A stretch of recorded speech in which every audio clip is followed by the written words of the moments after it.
Vous êtes bien sur votre bande FM radioactive 101.9, l'émission Africa 22 Sport, l'émission qui fait le pont entre l'Afrique et la Bretagne, rediffusée ce samedi de 11h à midi. Si la technique nous permet, on va aller pratiquement plus de 4000 km qui nous séparent de Langueux à Cotonou, au pays de Stéphane Sessignon, au pays des écureuils du Bénin, où il y a le correspondant de Africa 22 Sport, Hakim Houssin. Comment va Hakim? Bandira Hakim se porte très bien, autant que les fidèles auditeurs via, je dirais quoi, la possibilité Internet que vous nous offrez de suivre bien évidemment l'émission en direct en ce moment depuis Cotonou, la capitale économique du Bénin.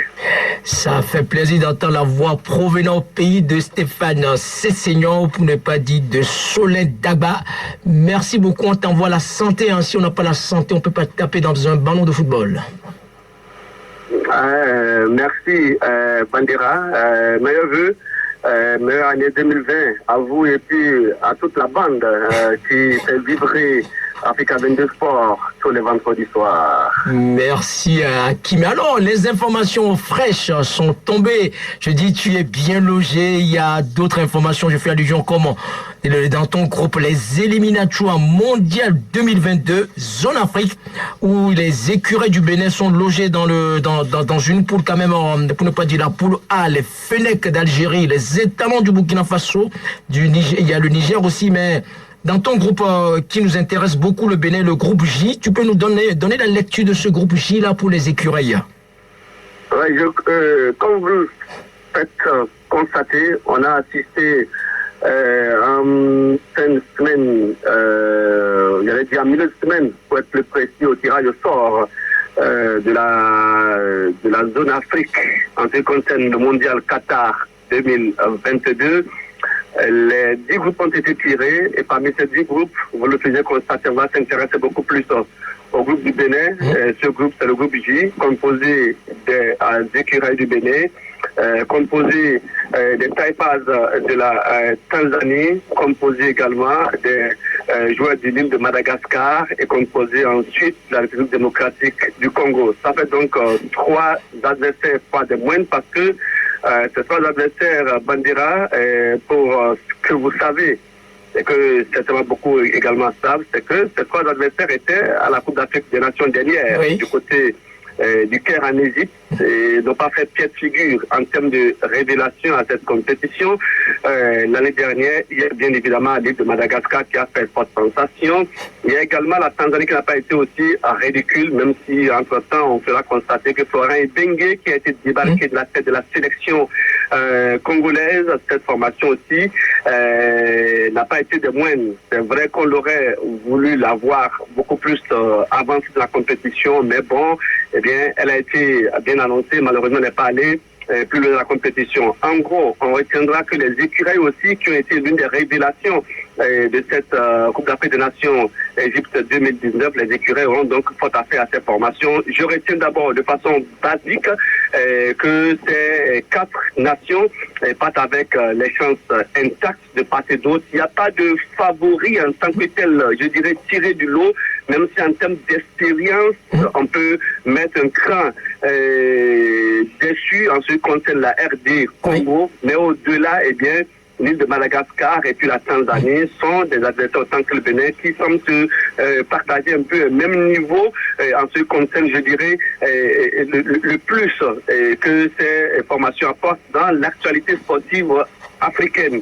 Et je voudrais constater aussi que en dehors de la RD Congo, qui est, mettons quoi, un adversaire novice pour les écureuils du Bénin, eh bien les écureuils ont déjà eu par le passé, parce que c'est aussi ça qui fait le charme du football, ce sont les statistiques. Le Bénin avait déjà par le passé rencontré à l'occasion des joutes continentales et mondiales l'île de Madagascar autant que la Tanzanie. Et en gros, pour ces différentes rencontres, eh bien, le Bénin s'en est sorti convenablement. C'est d'abord en 2005 avec l'île de Madagascar, un match nul du côté donc de Madagascar et puis une victoire à domicile grâce à un triplé de l'ancien capitaine, entre-temps passé aussi entraîneur, j'allais dire sélectionneur des écuries du Bénin.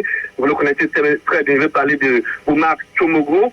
Et après donc, je dirais cette épopée, il y a eu également que la Tanzanie, dans la foulée aussi, est passée par le Bénin et a été aussi, je dirais, en termes de sommation pour les deux confrontations, le Bénin était mieux comporté. Mais bon, l'histoire reste l'histoire, la réalité reste la réalité en ce qui concerne, je dirais, les donnes nouvelles en ce qui concerne le football. Et donc, du coup, je reviens donc à la toute première analyse, c'est-à-dire que les cas de formation vont avec des chances égales. Il faut savoir négocier ces rencontres à domicile et maintenant dépendre des points à l'extérieur avant de pouvoir espérer se compter parmi, je dirais, ceux-là qui joueront les premiers rôles au niveau de cette poule, je rappelle, composée du Bénin, de la RD Congo, de la Tanzanie et puis de l'île de Madagascar. Hakimé Oussem, correspondant sportif de Africa 22 Sport au pays de Soleil Dagba, de Stéphane Sessignon. Alors, les dernières informations pour conclure notre interview depuis Langueux vers Cotonou, les dernières informations de l'ogre Stéphane Sessignon ou même de Soleil Dagba. Alors, il va jouer dans l'équipe des Écureuils ou pas?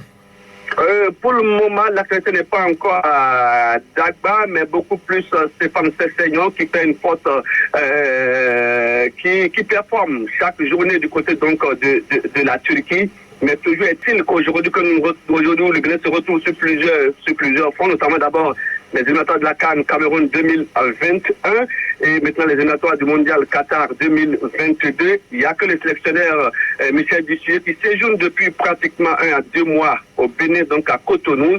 Il aura cette fois-ci donc à aller, je dirais, à la conquête de certains de ces binationaux et ces internationaux qui, pour l'instant, n'ont pas encore convenablement, je dirais, convaincus. C'est clair que Dagba ne sera pas le seul dans le lot.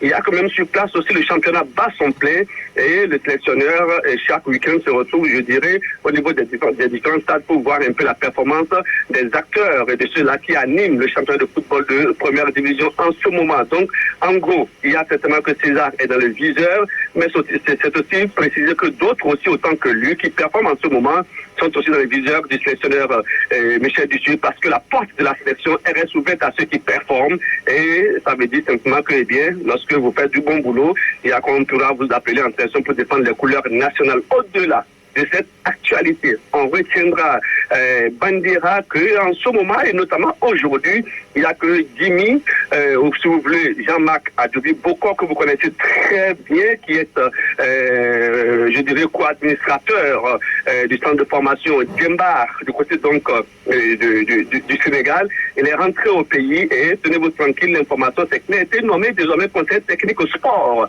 du ministre des Sports, c'est-à-dire qu'il apportera donc sa touche spéciale à, je dirais, l'actualité et puis des programmes exécutés en ce qui concerne ce département ministériel. Donc, c'est l'actualité fraîche, toute fraîche d'ailleurs, que nous avons à vous proposer en ce moment. Et en gros, je vous dirais simplement que, eh bien, chacun à son niveau travaille afin que la participation aux éliminatoires du mondial de la CAN se passe dans de bonnes conditions. Pour qu'une première fois dans l'histoire du football du Bénin, eh bien, on dit que les équipes sont qualifiées pour le mondial Qatar 2022. Hakimé Oussem, correspondant sportif de Africa 22 Sport au pays des Écureuils.